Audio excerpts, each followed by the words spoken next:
अध्यक्ष महोदय, ऐसे उपायों को अभी तक ब्यौरे के साथ निश्चित नहीं किया गया है, लेकिन मोटे तौर पर इस संबंध में मैंने सरकार के दृष्टिकोण का संकेत दिया था।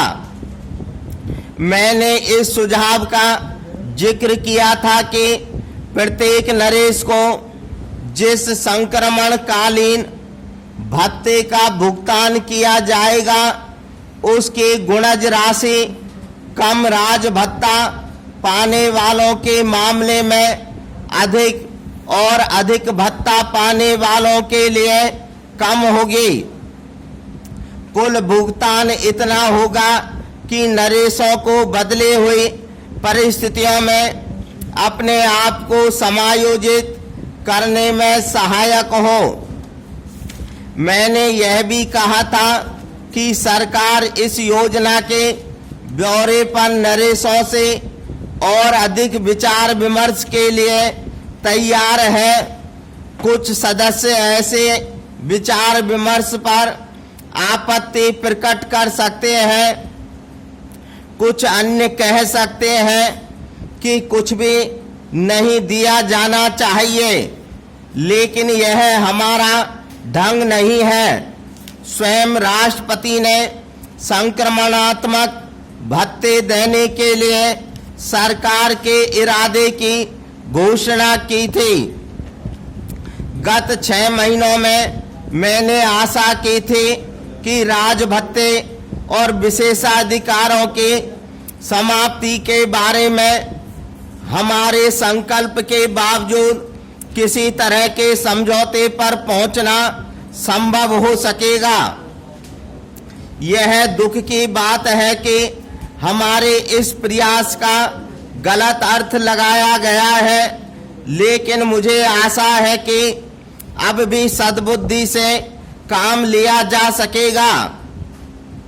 कुछ नरेशों और उनके मित्रों ने दावा किया है कि मैं जो विधेयक इस सदन में पेश कर रही हूं, वह नैतिक दृष्टि से अवांछनीय है। मैं इस संबंध में केवल यही कह सकती हूं कि यह सोचा भी नहीं जा सकता कि इस पवित्र सदन के सम्मुख, जो हमारी जनता के अभिमत का प्रतिनिधित्व करता है, मैं किसी ऐसे अधिनियम को पारित करने के लिए कहूंगे जो नैतिकता के अनुकूल हो। पैरा, इतिहास में ऐसे अनेक दृष्टांत मिल जाएंगे कि जो परंपराएं, प्रचलन और अधिनियम एक युग में पवित्र माने जाते थे, वे ही अगले युग में अमानवीय करार दिए गए। हमारे देश के सभी महान सुधारकों ने ऐसी रीति रिवाजों से टक्कर ली जो अन्यायपूर्ण थे और असमानता को बनाए रखने के अलावा पिछले जमाने में वे न्यायोचित माने जाते थे। मेरा विश्वास है कि जब तक हमारे देश में वर्तमान गरीबी और असमानता मौजूद है, तब तक उन्हें दूर करने की इच्छा और कार्य में कोई अनैतिकता नहीं हो सकेगी।